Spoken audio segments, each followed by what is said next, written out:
Hello and welcome to the APMA podcast. Now, you may hear or see, if you're watching this on YouTube or other platforms, I am on my own. And that would be because currently I am hopefully, and I say hopefully, as you are watching or listening to this when it first comes out, I will be travelling back from a place known as the Ancient Ram Inn. I'm going there with Jordan, Maya, Bailey and Scott. The whole drip team is going to be there. So, I've recorded this in place of the live stream podcast. I mean, it was perhaps feasible that I could get back for 5 o'clock to do the live stream version on the Thursday. But I thought, let's not put it to chance because I live in the UK. The roads in the UK are shit. And 90% of people can't drive who have the certificate to say they can. So I would just urge on the side of caution, which is what I'm doing here, which is recording a podcast for you. Now, this is still going up at the same time, so you're going to be listening and watching it if you eagerly await the podcast, that is, if you don't wait until Monday, to which point I'm pretty sure you'll know if I'm home safe or sound. But there is a good chance that this could be history in the making. You may be hearing my voice from beyond the grave because, you know, I'm going to the Ancient Ram Inn. There could be some stuff that goes on. You know, there could be some gnarly shit. You know, like succubuses. We can only hope. Some sort of demon. Some sort of poltergeist. I'm sure there's loads of stuff there. There's got to be. It's ancient. It's like, I think it was built in the 1100s. Does that make sense? I don't know. Basically, I'm going to the Ancient Ram Inn. So I'm leaving on the Wednesday evening after work, travelling all the way up, sort of Bristol way. So it's quite a travel. And then we're staying there for obviously the evening into the morning and be travelling back. The travel back is going to be awful because I will be sleep deprived, and that's the best case scenario. I will be sleep deprived at best, dead at worst. A fine line, some say. But yeah, we'll just have to see how that one goes. But anyway, you've got me. You got me. I'm going to be talking about some Christmas traditions today. Some traditions from around the world. I've got 12 to talk about in, well, they're not really any order. They're just in the order that the article decided to put them in. So I haven't chosen this. I've just read the article, liked some of the things that have come up there, thought I could add my 2 pennies worth. So yeah, we're going to talk about that. But before we go any further, I will just quickly plug it. I will. Look, I will. All right, just calm down. Right. If you do want to become a member, you can do of the channel on YouTube. There should be a button underneath this video if you're watching it now, and there should also be a button on the homepage of the channel where you can become a member for $4.99. You get a extra 2 podcasts a month. I do a VIP podcast or a members podcast every other week. So if you do like just the solos, you are in luck. Anyway, I just thought I'd do a quick plug because this is a recorded one and I don't have to absolutely nail it first time being live. Not that I really nail anything live, but yeah. So we're going to be talking about Christmas traditions. I want to know what your guys' favourite traditions are in this country because I feel like this country has got an especially, I'd say, mixed bag of traditions. So one that comes to mind is, obviously I'm going to be talking about food. I mean, look at me, do you know what I mean? I'm not a guy who's shy of food. But I've got to be honest, there's one thing at Christmas that I just don't get, and that's Christmas pudding. I think it's vile. I think it is an abomination for Christmas. I'm more of a Yule log man myself, and I know you probably already know that. You know what I mean? But a Yule log is infinitely better than a Christmas pudding. The Christmas pudding is as sad as it gets for this country developing or coming up with its own like food tradition for Christmas. And I know Yule log has become a sort of tradition, modern tradition, but it's been taken from somewhere else. We do that quite well, you know. We see something working somewhere else, food-wise this is, and we go, that's cool. We'll take that, and we'll have it as our tradition. And that's what we're good at. Yule log, I'm down for every day of the week. Just get it in my system. Get it in my system. Sometimes, if I'm feeling a bit spicy, right, I'll put it in the microwave for maybe 20 seconds. No, I don't want it to be like mush. Just a bit of, you want your spoon, or if you are of that variety of person, I want the fork to kind of just glide through it. I don't want there to be much resistance, because the more resistance, the more cakey it is. And I don't want a Yule log to be cakey. It shouldn't be cakey. It should be smooth. You want that fondant. That's not even how you say it. But you want that chocolate fondant to be like, just glide with the arc of the spoon or the fork. If you're using a knife, I'm sorry. Just leave. I mean, you're living life on the edge. I respect it. I actually would have more respect for you if you used like a serrated knife. Or maybe, no, fuck that. A butcher's knife. Right, if you're using one of them, mate, I got mad respect for you. But yeah, Yule logs, I do love a Yule log. Fucking 6-7 minutes in, I'm talking about Yule logs for basically 60% of the podcast. Nailed in. Let's go. Yeah, Yule logs are cool. There's a couple of things like in the roast that I'm not fond of. Look, I know Brussels sprouts aren't like a absolutely Christmas exclusive, but I feel like there's always someone in your family who loves Brussels sprouts, and they try and get you to eat Brussels sprouts, even though every single year you have existed on this fucking shit planet, you have said you don't like them. And you have, you have basically told them to fuck off every single time they've even posed the question, would you like a Brussels sprout? Fuck off is the appropriate answer. Right? But there'll always be a year where they kind of get the point but don't get the point at the same time. So they now realise they can't just offer you Brussels sprouts straight up. It can't be done. This guy's going to just absolutely refuse it out of hand. He's not going to want Brussels sprouts. I fully agree with that. Brussels sprouts are shit. There is no compromise. There's no coming back for them. There's no redemption arc. They are shit. End of. Anyway, you're going to get that family member, probably the one who does most of the cooking. They're always going to, and if they are someone who is a proponent of Brussels sprouts, they will do this. At some point, they will definitely do this. They'll offer you Brussels sprouts cooked in a different way. They'll be like, oh, well, what about if we put some chestnuts with it?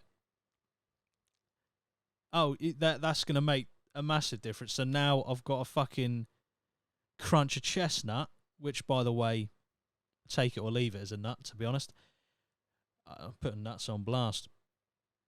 If it was a hazelnut or a Brazil nut, I mean, Brazil nut's quite a mouthful, but you know what I mean? At least pick a nut that's actually, like, decent. Cashews. You got a problem with cashews? Got a bit of time. Walnuts can fuck off. Anyway, so they'll try and zhuzh it up for you. They'll be like, oh, well, what if I cook it with some chestnuts or some walnuts or something? It's like, no, that sounds worse. That sounds worse. That sounds infinitely worse. I've now got to eat a Brussels sprout which tastes like the fucking Burger King foot lettuce, right? On steroids. And now I've got to eat a fucking roasted nut with it. Great. Cheers. Or they'll do like, well, what about if I cook it with bacon. So, well, you can put it on my plate and I'm just going to eat the bacon. I ain't going to fucking eat the sprouts because they're shit. Yeah, but what about if I cook it in, like a cheese sauce and put bacon through it? Stop getting me to try and fucking eat Brussels sprouts, you bitch. I don't like Brussels sprouts. I don't know if that's clear coming through, but I do want to just say to everyone who likes Brussels sprouts, keep them to yourself, right? Fuck it. If you have this draconian rule at Christmas where you are only allowed 5 Brussels sprouts each, and the people who don't have Brussels sprouts have none, and that's it. You don't get their ones. I'll just say I'll have them, and then you can take my ones. Is that a fair deal? I do think that's a fair deal. I just want everyone who likes Brussels sprouts to just be fully fucking aware that they are shit. And there is no possible way they can be cooked in which they are no longer shit. I want that to be clear and on the record. I want people to understand it. I want people to comprehend what I'm saying. There is no redemption arc for a Brussels sprout. There you go. And if there is anything that I've said in this 3-ish years of me doing this podcast, please take that as the one thing that you remember. Brussels sprouts don't get a redemption arc. There is no sequel. There is no prequel. There is only fucking Godfather 3. And that is a Brussels sprout. Anyway, there are plenty of other things that I don't really get at Christmas. I don't know where fucking crackers came from. I don't know when it became a staple in this country to buy a fucking bit of cardboard with a shite paper hat inside with jokes that were ripped from Penguin wrappers about 5 years ago. I don't know when that became a tradition. I don't know why it's a tradition. There's a lot of things in this country that just don't make sense. And crackers are one of them. Brussels sprouts, crackers, just get them gone. Get them gone. Look, I'd be all for fireworks. Obviously, if you got pets, you probably want to calm down on the fireworks. But that makes sense. It's a celebration of a potentially fictitious character's birth. But we won't necessarily go into that today. I feel like I've already spoken maybe a little bit too much on the birth of baby Jesus. But, yeah, it makes more sense to me to have a firework display than having crackers. But then fireworks displays are a bit more trouble. Well, they're a lot more trouble. And also they're more expensive. So maybe crackers is the way. Maybe that's how you get your kicks. You hear the snap, you know what I mean? You hear the crap. And you're like, oh, it's Christmas time. You get that little smell of singe. So, yeah, it's Christmas time. Grandad, put that fucking hat on, mate. Do you know what I mean? I don't know why I became Cockney for a second there. I just went into character. But yeah, so we're going to be talking about traditions from around the world. I will stop talking about the UK ones, but I will, shall I rate them? I mean, we are on the internet. Everything's rated on the internet. So I think I'm going to rate them, you know? I'm siding towards rating them. I really am. And you'll have to let us know in the comments, everyone on YouTube or wherever you're watching it on, Facebook, Rumble, whatever other fucking platform I remember to upload it to. Tell us what you think of these traditions, because there is a few in here that I don't really know how they're still traditions, to be honest. So, but yeah, we'll get into that. So, this first one, I've heard of this before. I heard about this. So, this one's from Japan, and Japan, this one is, now you will have to forgive, I will be reading out a article that's been written by someone who thinks they're funny. So, there's going to be a few jokes that I read out that are probably fresh out of this year's crackers. I do apologise in advance. If you cringe, I'm cringing with you. But anyway, number 1, and I won't rate these like 1 to 10 or 1. I think it's 1. I think it's 12. I said. Yeah, so I won't do it 1 to 12. I'll rate them out of 10 each because I'm not getting in that fucking area. All right, just there's going to be a score out of 10 for each one. Right, Japan. All I want for Christmas is KFC. Yeah, this one I don't really get. This one I don't really get at all. I know it was a long time ago, but it just seems weird that a country like Japan would just take an American company's chicken brand and use it as their celebration tradition for a Christmas. I mean, I know it was quite a while ago, and I might be getting, I'm going to go a bit quiet on this one because, well, it did happen.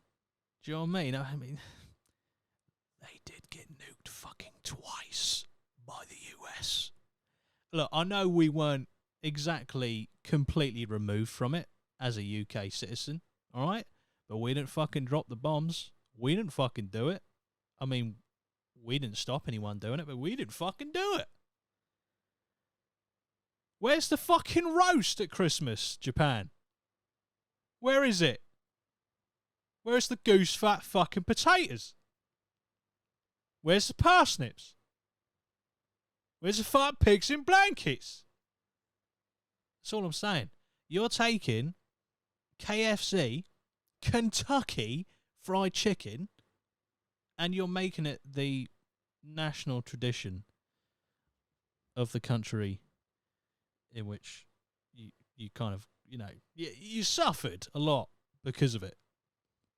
It's strange to me, but then time moves on. We're all friends now. It's all been looked over, swept under the carpet in some fashion. But yeah. So, a traditional Japanese Christmas dinner is Kentucky Fried Chicken. Due to the combination of tiny Japanese ovens and clever marketing campaign convincing locals that fried chicken is a traditional American, what does that mean? Yuletide feast. I don't know what Yuletide means.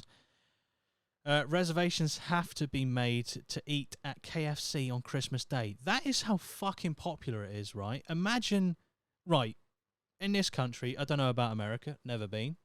I would love to go, just to see for this fucking purpose, if they have this in America.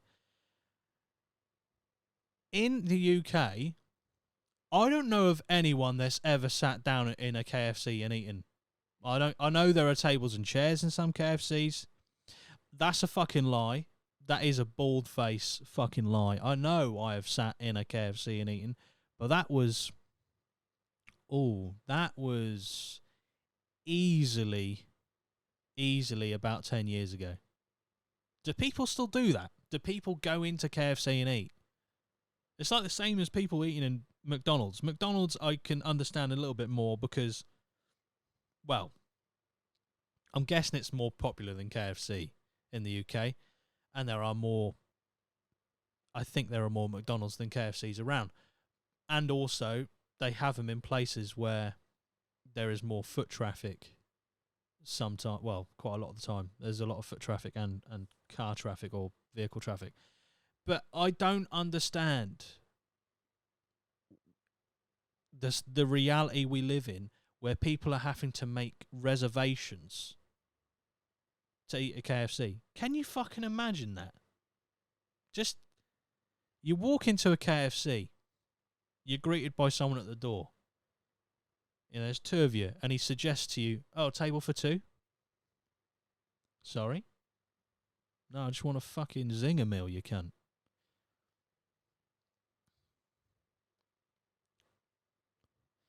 But like, imagine you just walk in, right? And he's like, you just are greeted by someone at the door. There's two of you there. And he's like, table for two? What? I just want a zinger meal. She wants popcorn chicken, I think.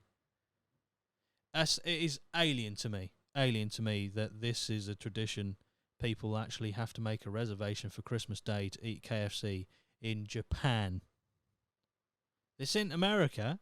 This isn't in the UK. This is Japan. Just want to make that clear.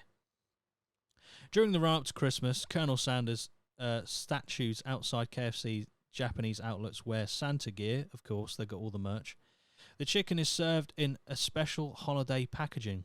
Of course, demand is such that an online service has been created. Order your Xmas.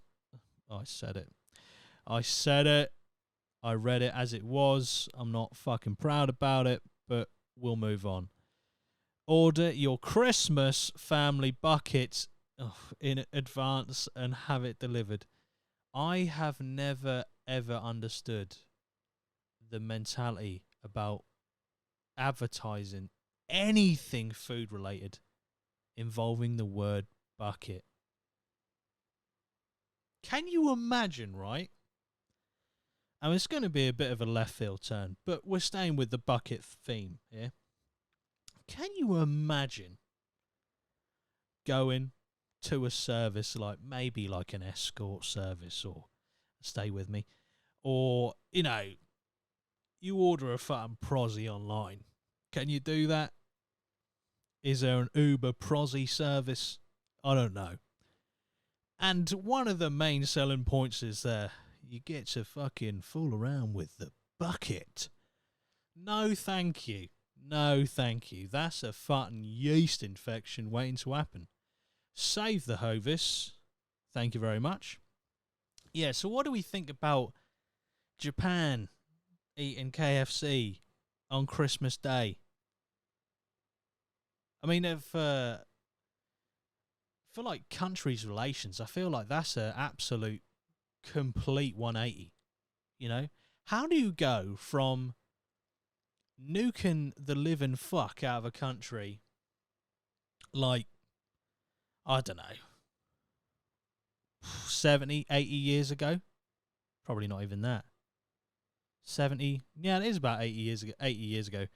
How'd you go from that to now having possibly your most famous, give or take, your famous American, like, national fast food chain serving KFC at Christmas time in the very country you nearly decimated all those years ago? It is a 180 unparalleled for me, and for that reason, I rate it. We're all friends now. You know, let bygones be bygones. Maybe. Just shut the fuck up and eat the fucking KFC. That's it.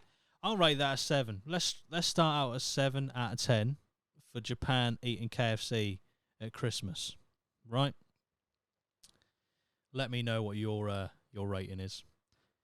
Norway, hide your broom. Now, I will just say, right, which has come up more often than you would imagine in these traditions for Christmas.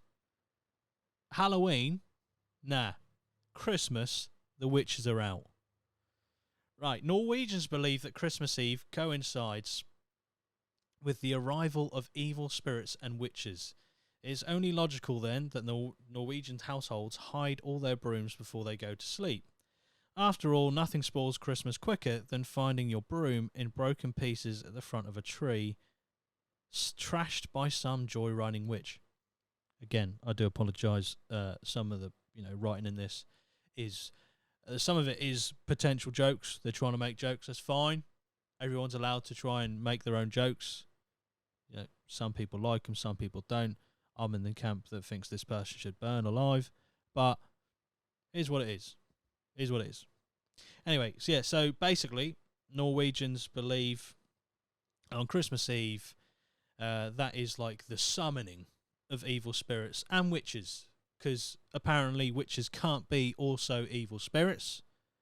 It doesn't matter how many years we progress and we get better at, real big issues like feminism, trans rights, LGBTQ plus A, whatever the next letter is. As much as we make leaps and bounds in that, witches cannot be evil spirits. And evil spirits maybe can take the form of a witch. But a witch can never be an evil spirit. Justice for the witches, please. This is disgusting. Yeah, so they think witches basically rain down on Christmas Eve and just basically steal brooms, it seems. This one, not really, I would say, that kind of deep in terms of law or common sense, but then it's a tradition. Traditions don't make any sense most of the time. So yeah, witches, it's fairly weak, really, isn't it? Norway. This is the sort of thing I expect from Iceland, you know? Or Finland. Finland, actually. Sorry, Iceland, that was completely uncalled for. I do apologise. This is a Finnish thing. Absolutely, down to the ground. If you know, you know. If you're a fan of the channel and have been for a long time, Finland doesn't exist. We'll move on. Yeah, so I'm not rating this one, to be honest. Well, I am going to rate it, but I'm not thinking a very high score. I'm going to give it a 2.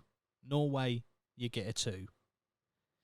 Just probably through your association with Finland. But, you know, we can't hold everything against you. I'm just saying that witches don't do a lot for me. Nah. I mean, I think I mentioned in the last podcast when we rated Left 4 Dead 2. That's the only time I will really ever talk about a witch at length, because that scarred me like a crying woman hunched over in a corner, and you can hear her from like fucking 6 rooms away, and you're like to your mates, do not fucking go near that bitch. I mean witch. Do not go near that witch. And what do? Walk into the room, pump shotgun, and just start pumping it around. And then all hell breaks loose. If you've not played Left 4 Dead or Left 4 Dead 2, I highly recommend playing it. I don't even know if you can still play it online. They might have taken the servers down, because that's what companies do, right? I'll never forget me and my friend Dan, you know, the one who bootlegs his mates' games, right? Who sublets his mates' games out. Me and Dan went to go and play Rainbow Six Vegas 1 and 2 online on PC. Servers have been taken down. Gutted. We've got to play split screen now. Do you know what I mean? We've got to go back to the split screen era. Anyway, I don't know how the fuck we got onto that, but we did. Norway, you're getting a 2. You're getting a solid 2. It's not really solid at all. It's shit. Caracas. This one sounds fucking sick. This is actually the first time where I'm like, a tradition makes sense. This tradition makes actual sense. Carnage. I want it. So in Caracas, they want you to get your skates on.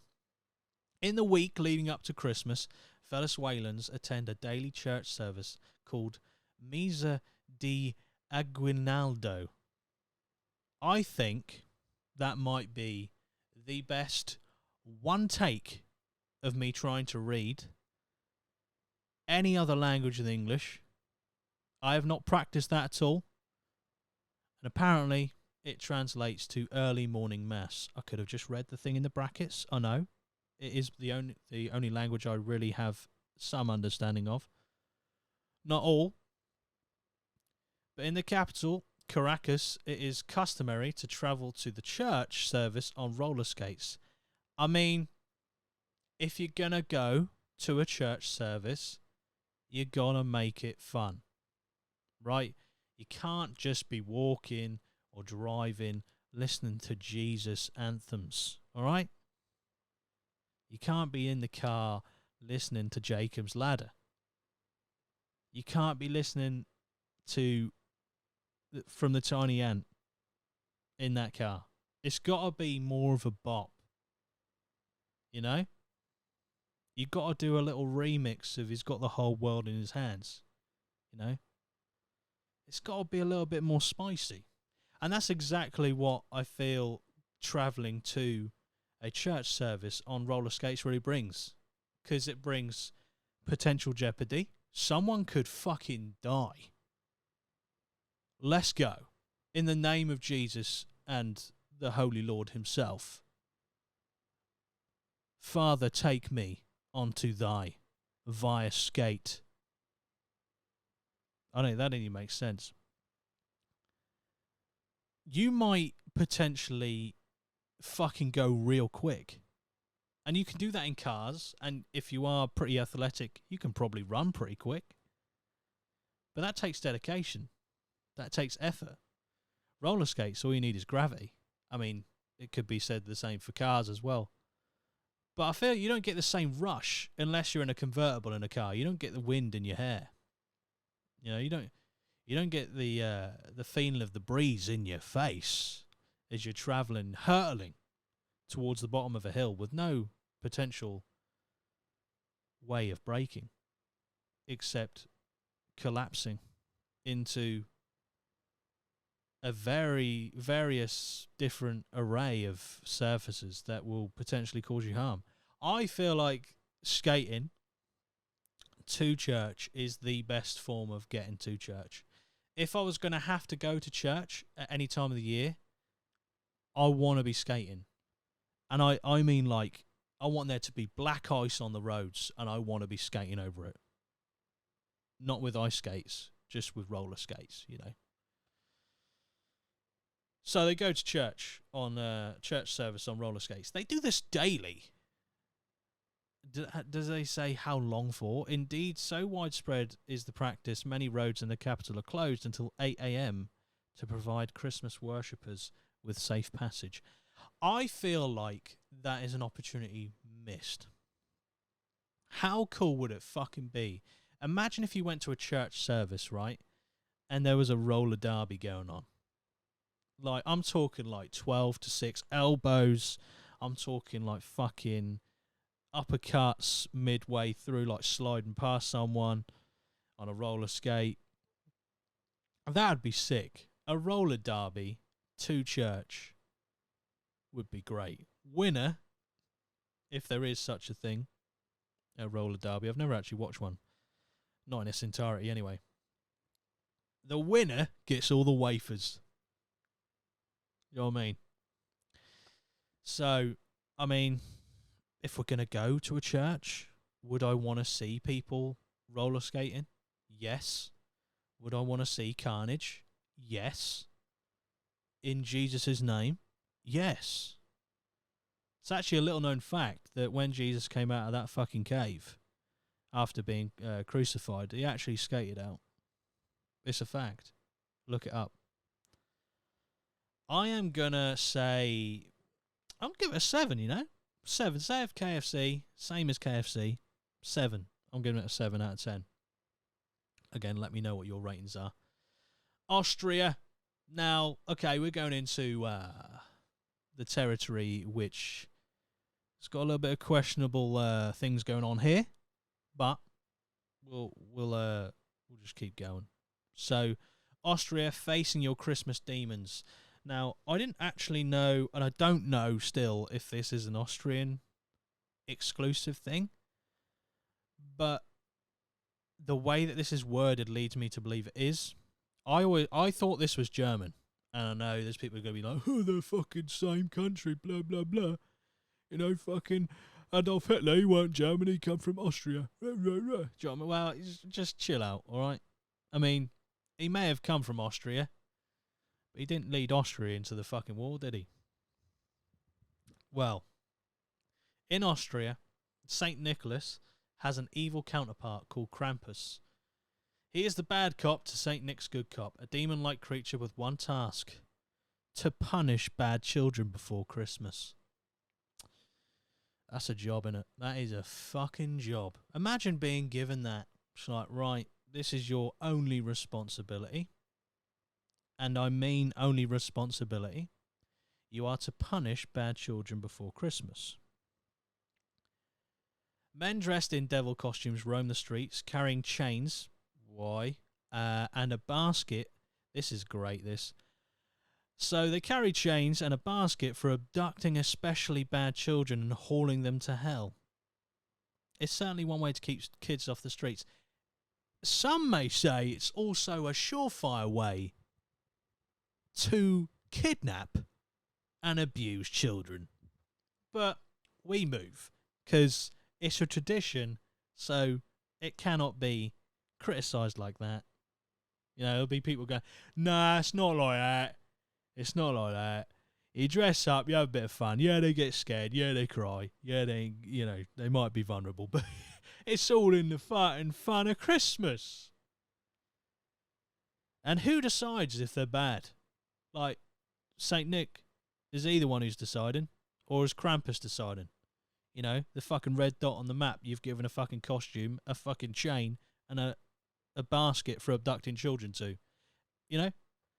There's a lot of grey area here, I feel needs to be worked out. But yeah, I'm not comfortable with that. I mean, I'm looking at this picture, right, and I'll describe it for the audio listeners. I imagine you probably have seen a picture of a Krampus outfit or mask, but they feel intentionally made to strike fear into children. Like, they got the horns on the fucking head. They got the teeth that go just way too far up above their top lip and way too far, like almost touching their fucking bottom of the chin. Do you know what I mean? They're snarling. You don't have to chase a kid with a chain or multiple chains and a basket to have the desired effect. I feel if I had played up a bit at Christmas, right? This is a little insight into my life, right? When I was a young whippersnapper, as the saying goes, right? I remember if I played up, most of the time it would probably be around my grandparents. I spent a lot of time around my grandparents because my mum worked full time and my dad was doing what dads do sometimes, which is not being there. But yeah, I was around my grandparents quite a bit, and I remember if I was ever naughty, I'll get put on the naughty step. Right, it's brilliant. It's a device absolutely infallible to bad behaviour.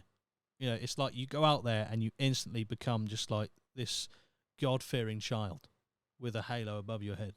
Please, sir, I have changed for good.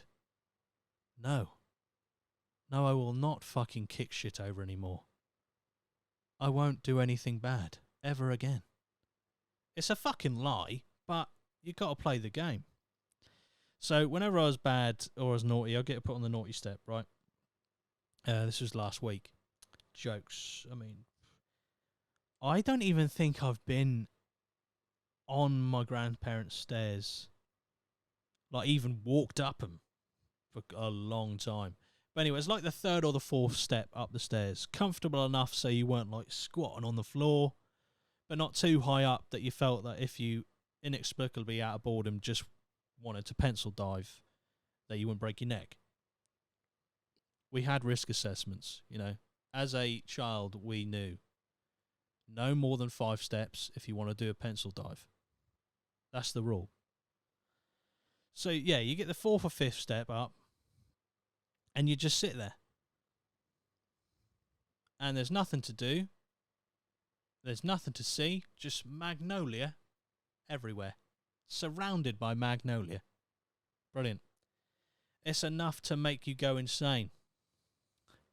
It worked until one day there was a games console that come out called the PlayStation 2.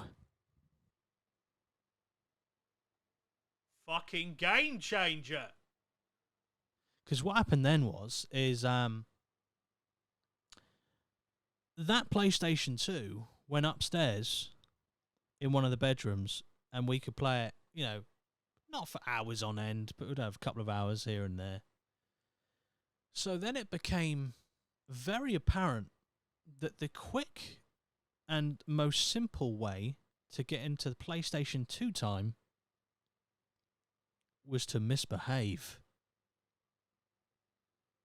So I'd be like going into the kitchen fucking, I don't know, tipping up this was like mental, tipping up a bowl, dropping shit on the floor, not doing what I was told on purpose, Like, don't slap your granddad. What? I didn't do that. I don't slap my granddad. I would never do that.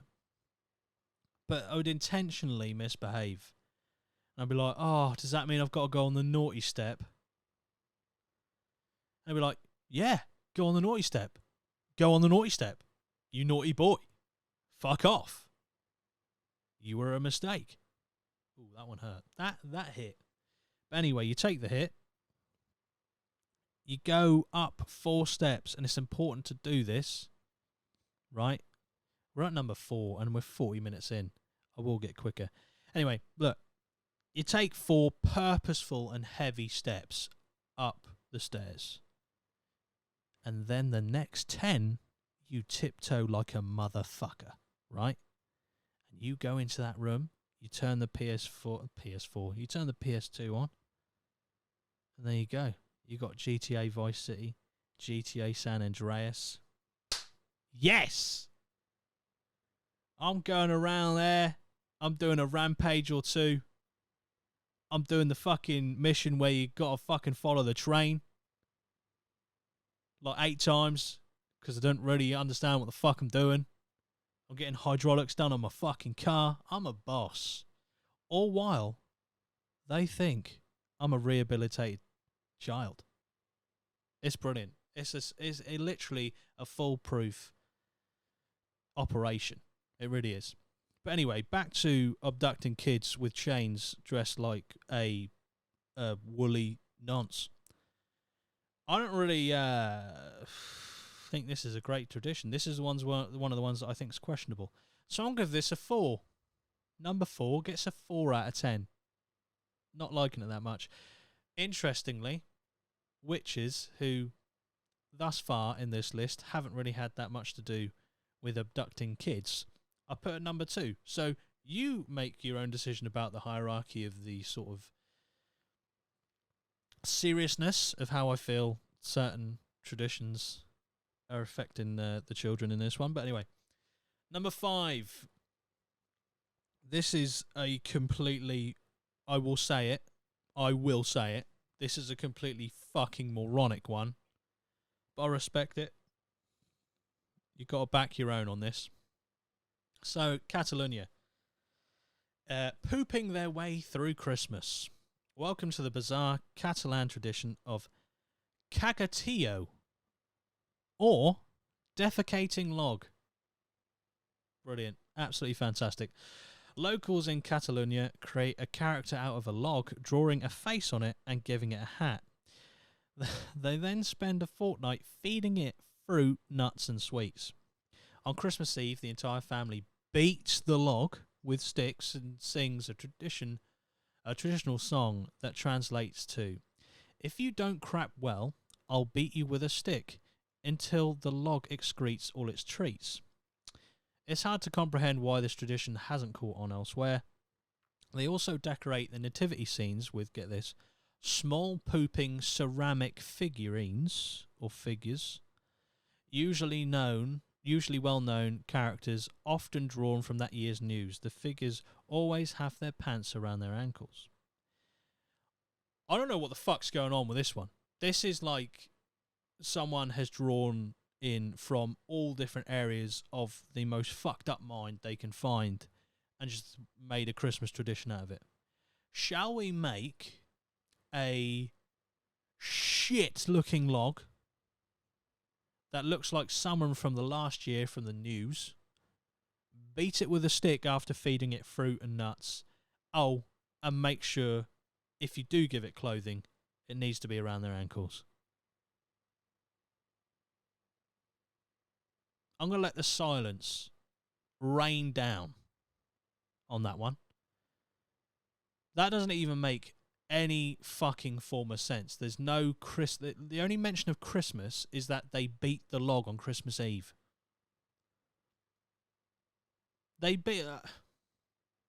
Imagine you're a human, right? You're getting held hostage. You're getting fed fruit, nuts and sweets. They're probably shit sweets as well.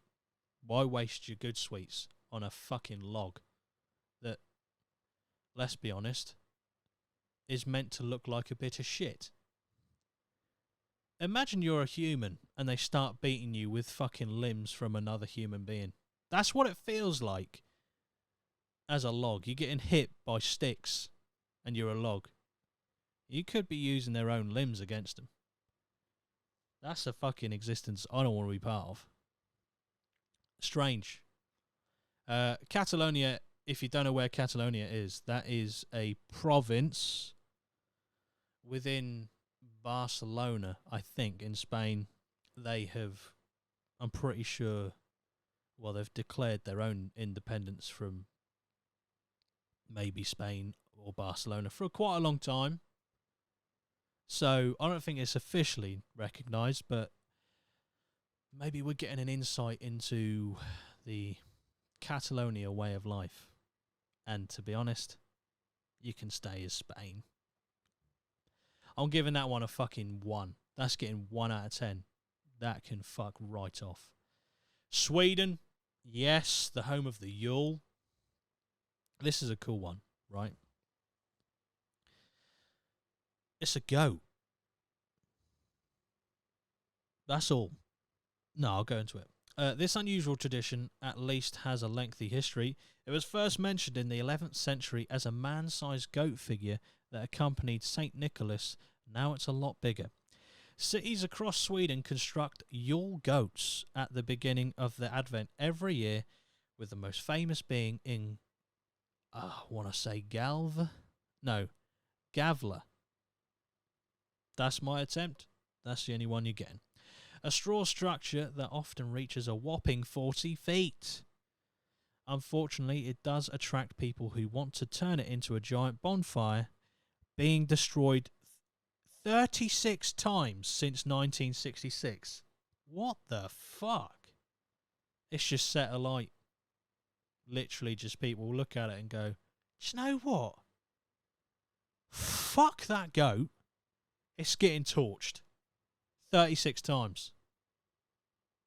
That's some fucking goat-hating motherfucker right there. I tell you what, 1966 is a good year for us. You know? I mean, I wasn't alive when it happened, but I bet you'd be buzzing if you were. Next time we play Sweden at footy, I think we all know the chant that's coming out. We were World Cup in 1966. You've had 36 ghosts burnt at the stake. Fuck off. Absolute fucking nightmare. Yeah, I mean, it looks cool. It's, well, I don't really think I have to go too much detail on this one. It's a large goat made out of hay and straw. It gets to the point. It's got a bit of red on it, and it's not the flames.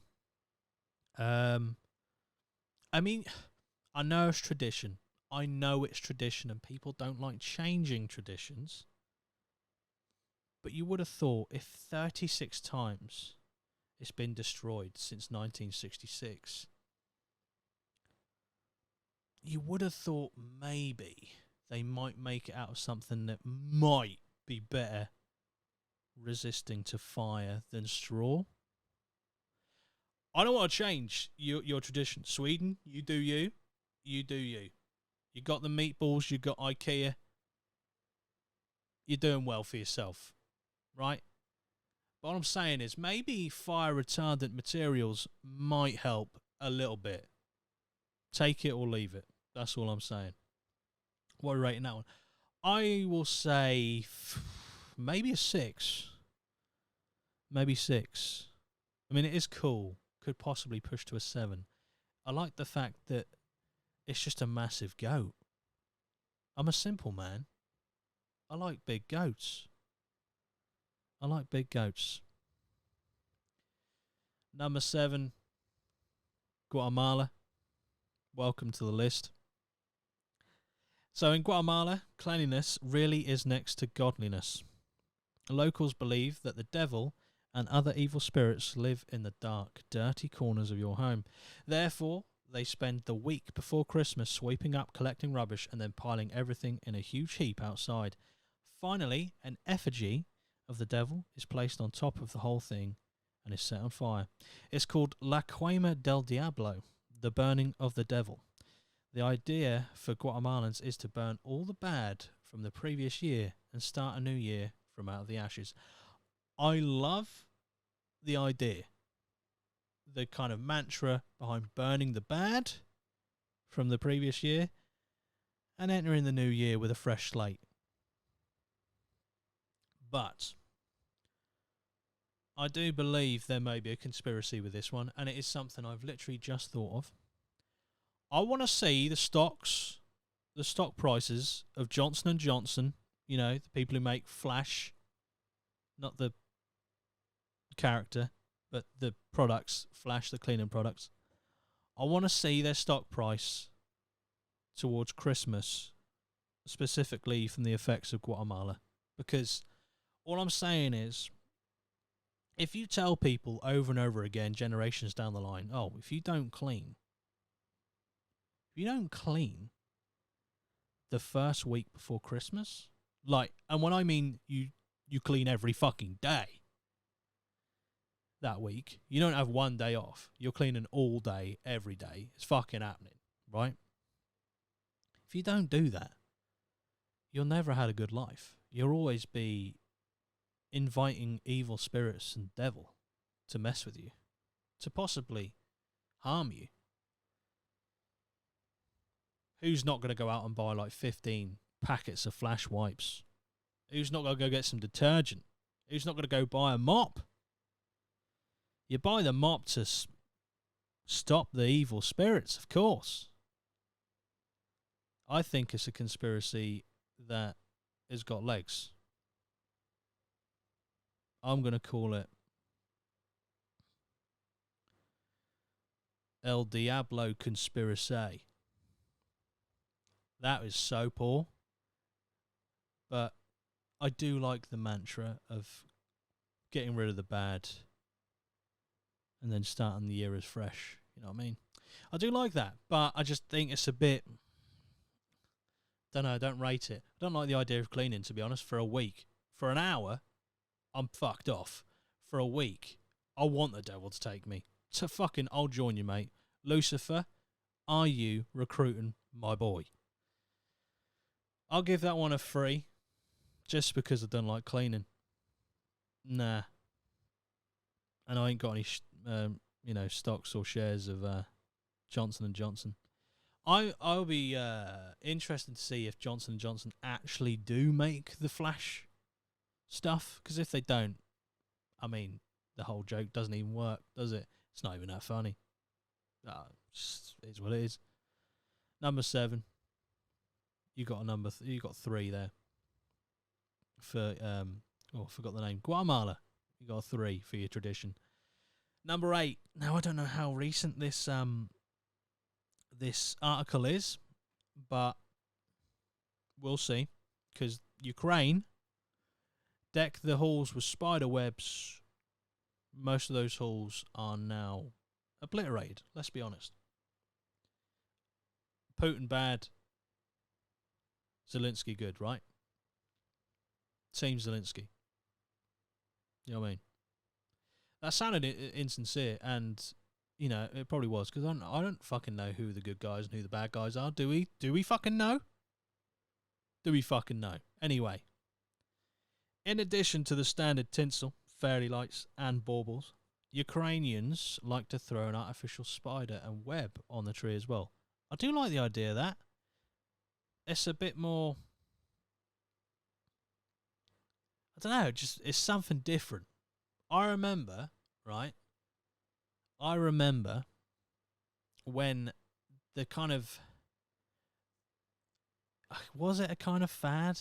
Or a sort of flash in the pan sort of thing?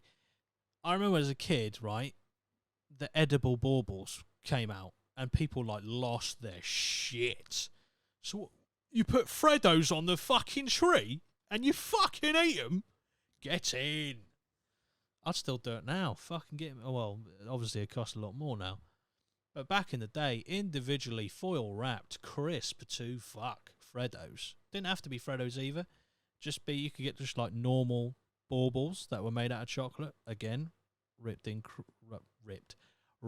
in foil for your pleasure.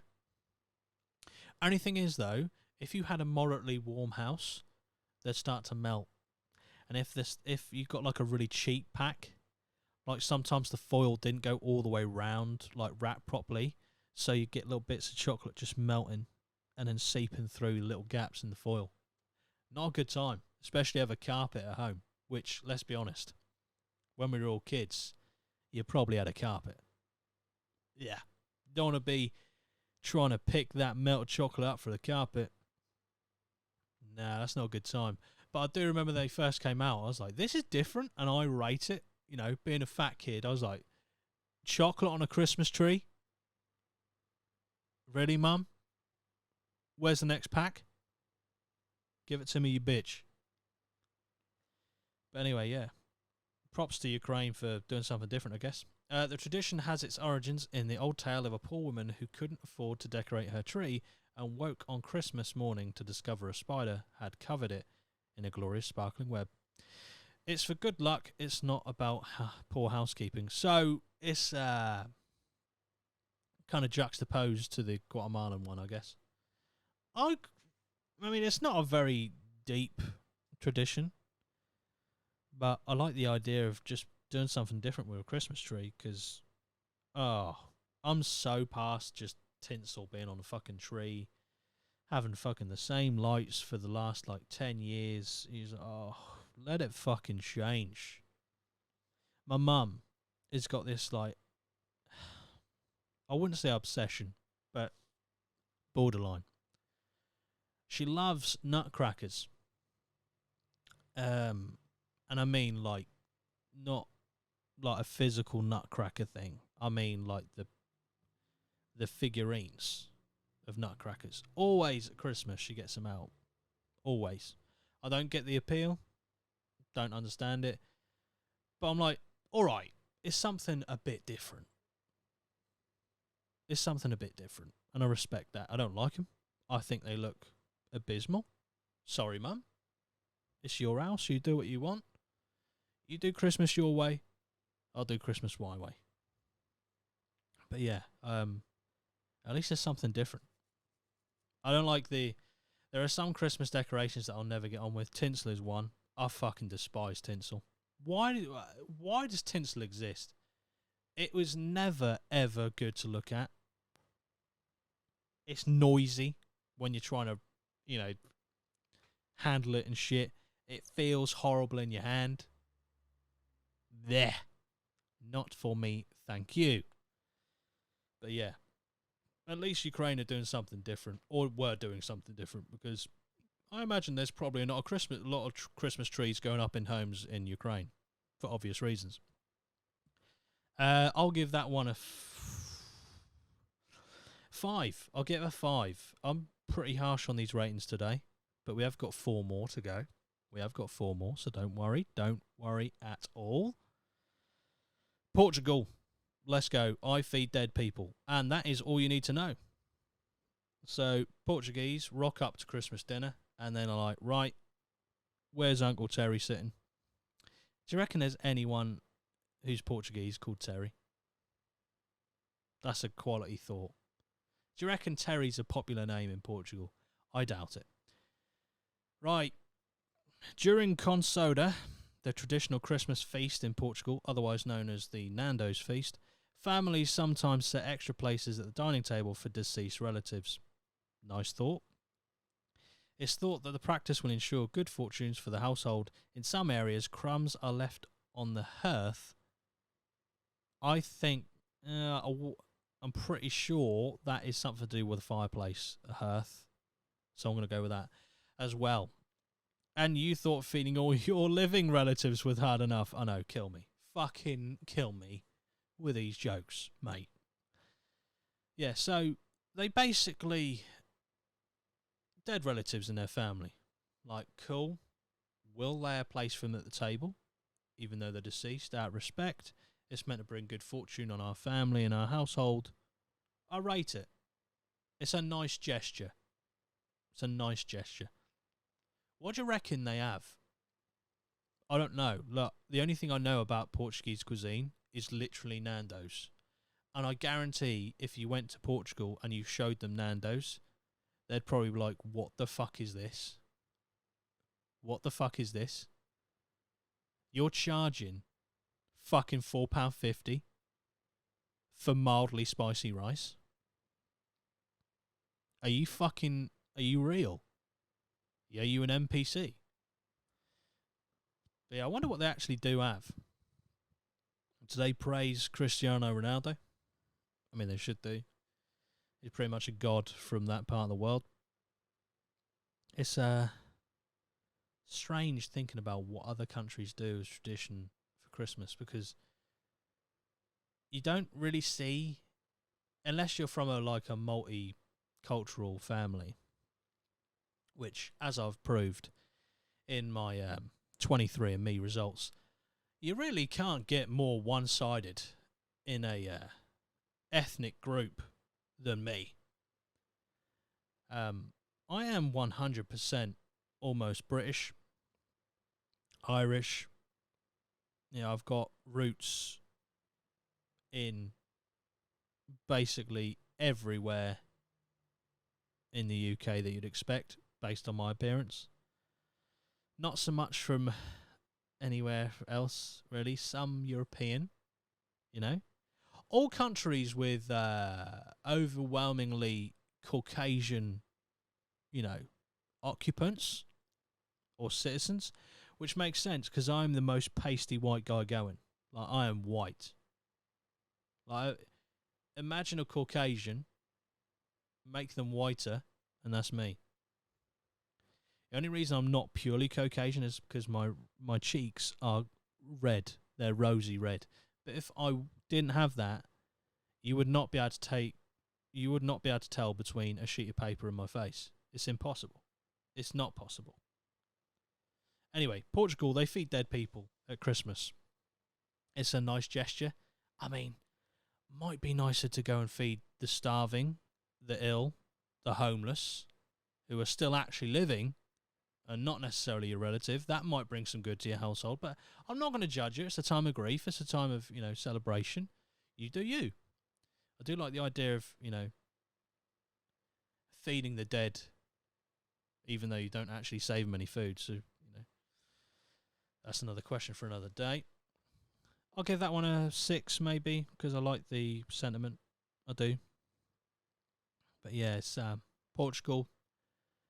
Anyone who's Portuguese watching this, can you let me know how close Nando's is to actual Portuguese cuisine? Because I've heard mixed reports. Some people say it's really close. Some people say it's an absolute crock of shit. Do you know what I mean? Just clear it up for me. That's all I'm asking. That's my Christmas wish. Number 10. This one makes no fucking sense. Italy, where Santa's little helper is an old witch. Right. Unable to conclusively prove the existence of Santa, the Vatican, we all know where this is going, decided to throw its weight behind something they had countless dealings with. An old witch called La Befana, who delivers presents to kids in Italy. The story goes that the 3 wise men invited the witch to accompany them to see the baby Jesus. She said she was too busy, and the legend was born. So, essentially, the Vatican believe, if I'm, led to believe what this is saying, basically, the Vatican believe that the witch is actually doing the work of Santa, delivering the presents. And the reason they think that is because the story goes that the 3 wise men, those dudes who got to witness the birth of a child from a woman who was impregnated from thin air, they got to the witch, asked the witch to then accompany them to see the baby Jesus, and then she refused because she was too busy, and the legend was born. So, the Vatican, now hear me out, the Vatican is proposing that a witch goes and gives presents to children or visits children, nothing to do with the Vatican. That's just what they know.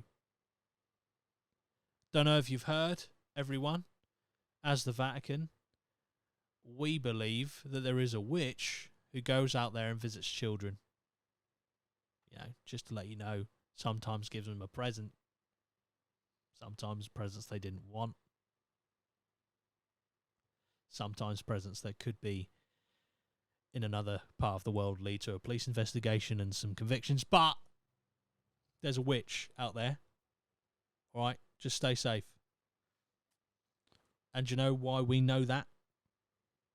Because 3 men who were wise enough to witness the birth of baby Jesus, scientifically sound birth of baby Jesus, they said that they went to the witch and the witch said, nah, rain check my bro. Does it hold up? That's all I'm saying. Does it hold up? For pure, absolute disregard for common sense, I'm going to give this one a 7. Because the Vatican are absolutely fucking just rolling with this one. I'm giving that a 7. Number 11, Czech Republic, a pair of matchmakers. Oh, that has just reminded me of matchmakers. They are so underrated. Not the mint ones, they can fuck off. The orange ones, maybe the strawberry ones, but the orange ones are the literal nips on the tits. You know what I mean? They are fucking brilliant. I love matchmakers. I love them. I'm going to have to get some. I'm going to have to get some of this Christmas. It's got to be done. On Christmas Eve, unmarried Czech women stand with their back to the door and toss one of their shoes over their shoulder. If it lands with the toe facing the door, it means that they'll be married within the year. If it lands with the heel facing the door, they're in for another year of watching Bridget Jones. I highly doubt there's any Czech women who are watching Bridget fucking Jones, but okay. Perhaps it's better than marrying a heel, though. I mean, I don't even get that. Is that even a fucking joke? I don't even fucking get it. Sorry, I missed that.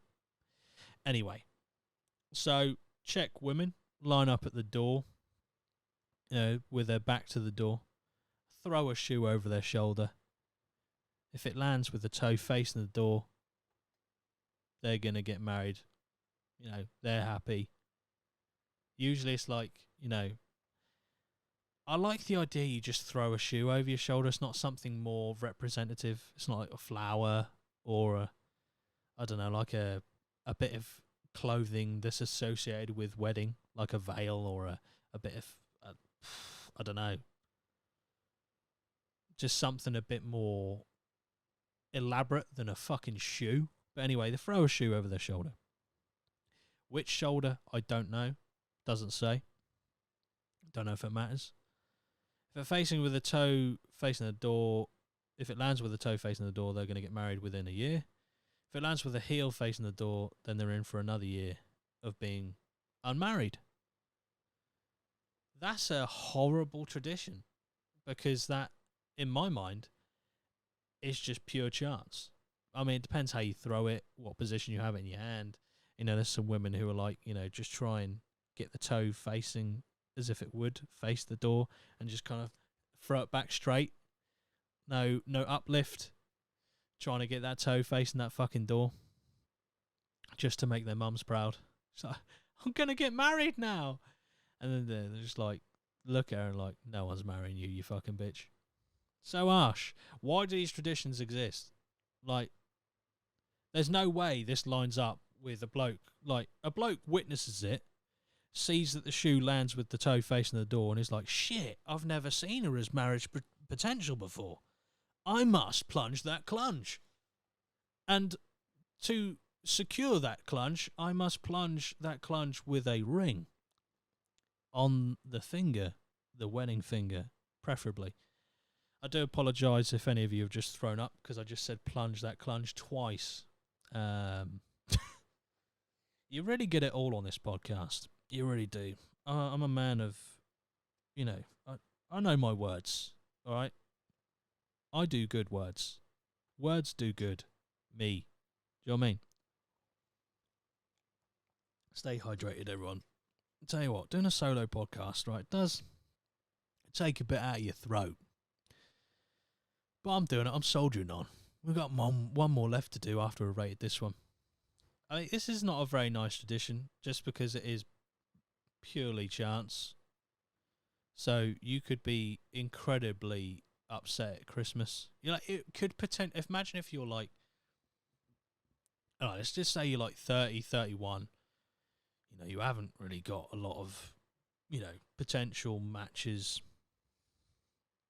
and everyone's in your family like pressuring you to go out and find this, love of your life and get married, whatever. Because we've all got family members like that. And then you forego all that matchmaking, everything, like, going on dating sites, meeting people in bars, if that still happens, blah, blah, blah. You forego all that. And then at Christmas Eve, the day before the big fucking day of the year, you're like, right, I'm going to leave the potential of my Christmas being ruined or being made on a throw of my shoe over the shoulder. My Christmas is going to come down to this moment.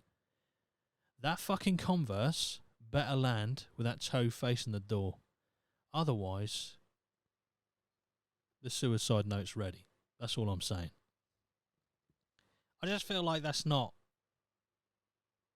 a horrible tradition. Like, the potential for your Christmas to be ruined on a throw of your shoe over the shoulder makes no sense to me. So I'm going to give that a 1. Just because it's cruel. I don't like it. Change it. No. Look, if you must keep it, keep it. I'm not here for changing traditions. There are some that I think possibly should be changed. I'm looking at you, Austria. Right. Germany. The Germans have entered the game at 12.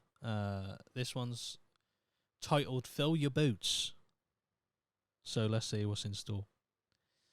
On the evening of the 5th of December, straight away, Germany do something out of left field. That's unlike Germany, is it? That's unlike Germany. Just having a good fucking day. In 1939. Yeah, just having a good fucking day. And then Germany just like, do you know what? Let's just invade Poland. What? Yeah, let's do it. Let's do it. Let's fucking do it, man. We ain't done it for a while. Well, you a fucking pussy? You don't want to fucking invade Poland? Ugh. As if. So, yeah. On the 5th of December, fuck knows why, German children leave a boot or a shoe outside their bedroom door. In the morning, if they've been good, they will wake to find shoes filled with sweets. If they haven't, they'll find only a branch. I don't know about this one. Right, so on the 5th of December, now I'm pretty sure Germans celebrate Christmas on the 24th. I might be wrong, but I did hear that somewhere back in the day. So I'm going to use that, and I'm going to present that as the truth, because it's the internet, and I can do that. The 24th of December is their Christmas. So they open presents, they do all the sort of stuff we would do on the 25th, on the 24th. Right? On the evening of the 5th of December, they do this shit. They basically just say, fuck everyone else. We're just going to put children's shoes outside their room, fill one with sweets and one with a twig.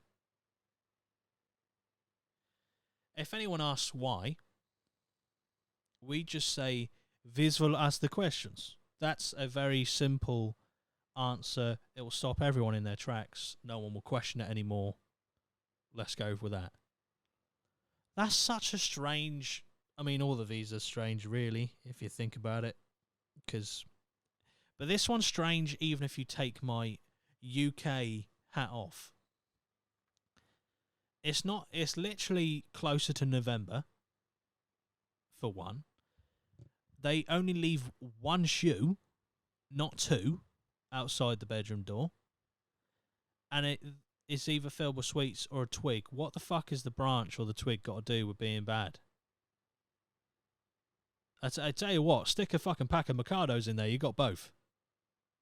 Stick some fucking matchmakers in there. You've probably, if you use your imagination, it's basically a twig or branch. Fucking stick a Yule log in there. Surprised they're even still your kid. They've been that bad, you put a tree in their fucking shoe. A lovely chocolate fondant covered tree. Why are these all so strange? Like, international listeners, if you are from any of these countries and you've listened to these traditions of me rating them, and you are like so staunchly against what I'm saying, please let me know why these traditions exist, other than because it's not really a good excuse. There must be a reason other than the fact that it's Germany and they do what the fuck they want as to why this exists on the 5th of December, leaving a shoe out. And who decides if the kids have been good? Is it the parents? Is it Saint Nick? Have we got a kind of like Saint Nick Krampus teaming up, Germany Austria collab going on here? There's been one of them before. It didn't end very well. That's all I'm saying. That's all I'm saying. Yeah, that a 3, maybe a 3. I don't know. Honestly, don't know. Don't fucking know. That's weird. I mean, there's a few weird ones on this list, granted, but that is one that, when you first think about it, it isn't weird. But when you actually dig into it a bit more, it is weird. Like, really weird. So I don't know. But anyway. So just to recap, we had the Japanese KFC Christmas Day meals. I think I rated that a 7, I think. I can't remember. I'm not going to remember what I rated these. Norway, where they hid their brooms from the witches, because they felt it was, basically helping the arrival of evil spirits and witches. Caracas, with the skate into the church. Austria, with the men dressed up in costumes chasing kids, but all for the spirit of Christmas, obviously. We had the Catalonians basically making a log-looking turd and beating the shit out of it with a stick. We had Sweden making the goatest goat there ever was. Guatemala cleaning for a week before Christmas. Ukraine using a spider's web to decorate a Christmas tree. Portugal having a bit of a cheeky Nando's. Italy blaming the witch for... Well, that's actually not Italy. It's the Vatican blaming the witch for some possible inappropriate behaviour with some kids. Number 11 was Czech women pinning all their hopes and dreams on a toss of a shoe over their shoulder. And then lastly, Germany with basically dashing the kids' dream of a Christmas or a happy Christmas 5 days into the month of December. So, yeah, I don't really know what to say about those. Weird and some, I suppose, wonderful aspects. I think my favourite is probably the KFC. I've got to be honest. Oh, no. That or the roller derby going to the church. That's cool. I rate that. I might make that... I don't know what I rated it. Did I rate it a 7 or 8? I think I rated it an 8. So if I did, it's my favourite.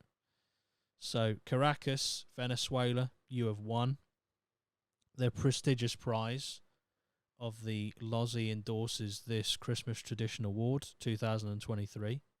Quite a mouthful, but I'm sure it will catch on. And yeah, I just think that although our traditions are shit, none of them involve chasing kids around in a furry nonce costume with chains and a basket to catch them, like physically catch them.